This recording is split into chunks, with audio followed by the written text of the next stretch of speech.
네, 여러분 반갑습니다. 고속도로 강인의 최병철 원장입니다. 저는 지금 대구 광주 간 고속도로를 이용해서 광주에 와서 강의를 마치고 지금 대구로 복귀하는 중에 있습니다.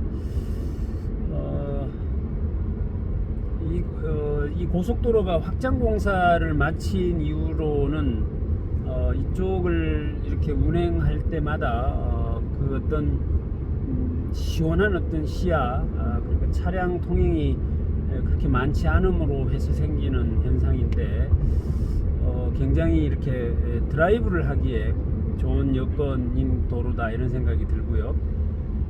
이 도로를 이렇게 이동하려고 치면 결국 우리가 남북 간의 물류량 대비 동서간의 물류량이나 이동의 양 자체가 그렇게 많지 않구나라는 것을 실감할 수 있고, 이것은 결국 이제 국토의 균형적 발전이라는 측면에서 보면 근본 이 산맥으로 이렇게 막혀져 있다라는 어떤 지형적 불리함, 이것이 원인일 수도 있겠습니다만은 그런 면에서 조금 아쉽다 그럴까요? 이런 생각이 들기도 하는. 오늘은 이 한비자에 대한 이야기를 좀 해보려고 합니다. 이 중국 춘추전국 시대를 통일했던 나라가 진나라이고, 그 나라의 어떤 제도 자체가 이 법을 중심으로 한 법가 사상이었다라고 본다면, 그 법가 사상의 대표적인 인물은 순자를 꼽을 수 있을 것이고, 그 순자의 제자가 이사라는 사람과 그리고 한비자라는 사람이다 라고 볼 수 있고, 근데 그 진나라라고 하는 나라의 진시황 밑에서 업무를 총괄하던 사람이 이사였다고 보면, 반대로 그 전국시대의 그 7개의 나라들 중에서 가장 힘이 없던 나라, 그 한 나라의 후궁 출생의 왕자로 살아가던 그 한비자는 한나라 사람이었다. 그런데 이 진시황이라고 하는 사람이 이 한비자가 쓴 책을 읽다가 이 사람을 한번 만나보면 좋겠다, 원이 없겠다, 뭐 이렇게 해서 이사가 그 사람에 대해서 알려주게 되고, 그래서 이제 한나라의 무력으로 겁박을 한 후에 한나라의 사신으로 해서 진시황과 이 한비자는 만나게 되죠. 이 광경 속에서 이사가 그 자기의 동문 수학을 했던 그 한비자를 모함해서 결국 자살하게 만들고 했다는 것은 뭐 많이 알려진 이야기인 것입니다.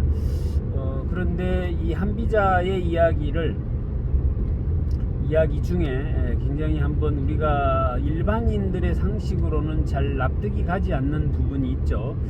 그 대표적인 이야기가 하나는 계획을 초과 달성해도 처벌한다라는 점, 이것이 우리가 일반적 상식으로는 이해가 되지 않는 것입니다. 그러니까 기준을, 계획을 세워서 달성을 하면 보상을 하고 미달하면 벌을 하는 것까지는 우리가 이해할 수 있겠지만, 그것을 초과 달성했음에도 그것을 벌한다 라고 하는 것은 납득되지 않는 부분인 것이죠. 이 점에 있어서 우리는 두 가지를 한번 생각해 봐야 할 텐데요. 그 첫째는 그 계획이 초과 달성되었다라는 것에 대한 의미를 단순하게 열심히 했기 때문에 초과 달성되었다라고 본다면 이것은 매우 인간을 선하게 보는 관점인 것이죠. 하지만 근본 순자가 이야기하는 이 법가 사상의 토대는 성악설에 기초를 두고 있다고 본다면 그럴 일은 일어나지 않는다고 보는 것입니다. 그래서 계획을 초과 달성했다라는 말의 의미는 첫째로는 계획을 110을 달성할 수 있음에도 불구하고 100으로 90으로 설정을 한 후에 설렁설렁 놀면서 100개를 달성해 놓고는 초과 달성했노라고 보고를 하고 있는 상황일 경우가 그 첫 번째이고, 두 번째인 경우는 자기가 가진 어떤 역량들을 기반으로 해서 목표를 정확하게 수립할 수 있는 능력 자체가 없는 사람이다라고 볼 수 있겠죠. 때문에 이렇든 저렇든 계획을 초과 달성했다라는 것은 처벌해야 한다라고 주장을 하는 것입니다. 실상 우리 기업에서 아주 빈번하게 일어나고 있는 일들이다라고 보는데요. 이미 연초에 계획을 수립할 때 연말에 이 계획을 평가할 것이다라고 하는 것, 이것을 감안해서 자기가 가진 역량의 90%만을 목표로 설정해 놓고 설렁설렁 놀면서 100을 달성하면 늘 칭찬받고 인정받을 수 있다라는 정도의 사고를 하는 일들이 비일비재하게 일어나고 있다라고 하는 것을 생각한다면 틀린 말이 아니고요. 또 한 가지는 기본적으로 계획을 수립하는 능력 자체가 결여되어 있는 경우도 허다하게 벌어진다라는 사실을 우리가 생각해 볼 수 있습니다. 또 한 가지 재밌는, 또 우리가 한비자라고 하는 사람을 명확하게 이해하는 데 도움이 될 만한 이야기가 있다면, 그것은 그 소우라고 하는 왕이 이제 잠이 들었습니다. 술을 한잔하고 낮잠이 들었는데 거기에 임금이 쓰는 모자를 관리하는 신하가 임금이 혹시 감기라도 걸릴까 싶어서 자기 왕에게 이렇게 이불을 하나 가져다가 덮어 드립니다. 잠에서 깨어난 이 왕이 누가 자기에게 이렇게 이불을 덮어 놓은 것을 보고는 이건 누가 이렇게 했느냐라고 묻습니다. 그때 관계가 혹여 감기라도 걸리실까 하여 제가 그랬나이다 라고 하게 되니까 이 왕이 한참 생각을 한 후에 의복계를 불러라 이렇게 합니다. 의복계라 하면 임금이 입는 옷을 관장하는 신하인 것이죠. 그래서 의복계가 오게 되니까 그 왕은 그 관계와 의복계 둘 다를 처형해 버리는 것이죠. 신하들이 그것이 이해가 되지 않아서 어찌하여 신하를 처벌하느냐. 예를 들어 특히나 관계 같은 경우는 상을 주어도 되지 않느냐. 그런데 왜 처형을 했느냐라고 묻게 됩니다. 그리고 의복계는 거기에 전혀 관여한 바가 없음에도 불구하고 왜 처형을 하느냐라고 묻는 것과 같은 것이죠. 이때 왕은 이렇게 이야기를 했다고 하죠.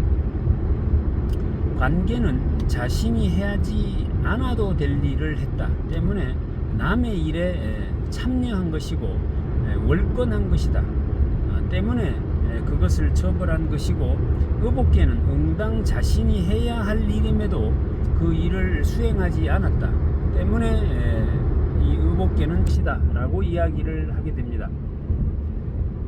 이것은 결국 한 사람은 월권을 했는 것이고 한 사람은 직무유기를 한 것이지요. 그러니 처벌한 것이다. 인간적으로 볼 때야 관계를 칭찬도 해주고 상을 내리는 것이 온당하겠으나 군주라면, 특히나 리더라면 그 공과 사를 구분해야 한다. 나는 인간의 사사로움보다는 조직의 질서가 더 중요하다라고 이야기를 했다라는 점입니다. 이것 또한 우리가 굉장히 여러 가지로 시사하는 바가 많다라고 생각을 해 보는 것입니다. 만약에 그 관계를 임금이 칭찬을 하고 상을 내렸다고 한번 가정을 해본다고 치면 분명히 그렇게 임금에게 잘 보이려고 아첨 떠는 사람들, 자신의 본분의 일이 아님에도 임금이 좋아하는 어떤 것들로 임금의 눈과 귀를 가리려고 드는 신하들이 많아질 것이고, 그 속에서 그 기회를 빼앗기거나 자기가 친분받는 사람은 당연히 갈등이 조직 내에 많아질 것은 너무나도 자명하다 하겠습니다. 이런 점에서 인간의 사사로운 어떤 것보다는 조직의 질서를 더 중요하게 했다라는 점, 중요하게 해야 한다라는 점을 한비자는 우리에게 이야기해주고 있습니다. 지금 뭐 어느 곳이나 가듯 다 혼란스럽고 갈등 상황이 팽배해져 가고 있습니다. 이유는 결국 어떤 기존의 축이 변화되어지는 과정에서 당연히 발생될 수 있는 일들입니다. 이럴 때일수록 사실은 어떤 조직의 룰과 기준, 원칙이라고 하는 것을 명확하게 가져가야 할 필요가 있겠다라고 본다면 이 원칙을 어떻게 제정해서 얼마나 빨리 가져가느냐가 패권을 누가 가져가느냐와 직결된다라고 볼 수 있다면 이런 관점에서 그 원칙 제정자의 어떤 그 능력 또는 그 사람들의 어떤 관점, 이것이 그 어느 때보다 중요해지겠다라는 생각을 해보게 되었습니다. 보시는 대로 시원스럽게 뚫린 고속도로를 달려가고 있습니다. 아침에 출발할 때는 조금 과속을 해서 갔는데 지금은 이렇게 굉장히 편안한 정도의 속도로 달려가고 있습니다. 날씨가 굉장히 따뜻하다고 표현하기에는 조금 이제 더워지는 날씨, 이런 날씨에 여러분들 건강관리 잘 하시고, 또 이 산천 초목이 이제는 연두빛에서 완전 녹색으로 바뀐 듯 합니다. 이런 계절의 변화, 이것 또한 눈에 많이 담으시고 늘 행복하시기를 기원드립니다. 지금까지 고속도로 강연의 최병철 원장이었습니다. 감사합니다.